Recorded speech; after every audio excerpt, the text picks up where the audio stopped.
আমরা যখনই ব্যাংকিং খাত বা অর্থ সেক্টরের আর্থিক খাতের কথা আসে, মাননীয় অর্থমন্ত্রী একটা বাক্যই বারবার বলেন যে বিএনপির সময়ে এরকম কোনো রেকর্ড নাই যে আর্থিক খাতে বিশৃঙ্খলা হয়েছে। বর্তমান সরকারি দলের যারা নির্বাচনের প্রার্থী হয়েছেন তাদের 59.41% ঋণগ্রস্ত।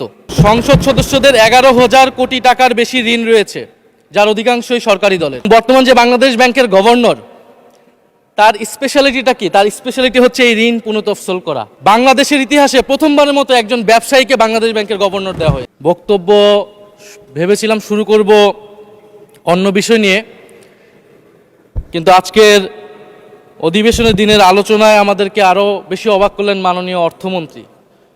ফলে অর্থ সেক্টরের কিছু বক্তব্য দিয়ে আলোচনা শুরু করছি।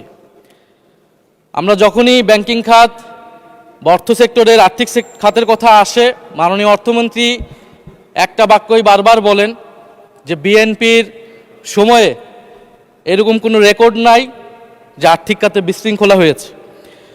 উনি কিছুক্ষণ আগে অস্বীকার করলেন যে বাংলাদেশ ব্যাংকের গভর্নর একটা রাজনৈতিক নিয়োগ, তাদের দলের নির্বাচন কমিটির সদস্য, এবং তিনি এটা অস্বীকার করলেন।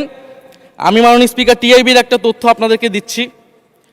বর্তমান সরকারি দলের যারা নির্বাচনের প্রার্থী হয়েছেন তাদের 59.41% ঋণগ্রস্ত, এবং যার বেশিরভাগ হচ্ছে সরকারি দলে।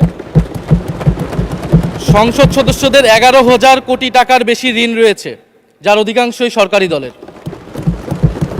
এদের অধিকাংশই ঋণ খেলাপি ছিলেন, নির্বাচনের আগে কিছু টাকা ঋণ দিয়ে পুনঃতফসিল করে নিয়েছেন।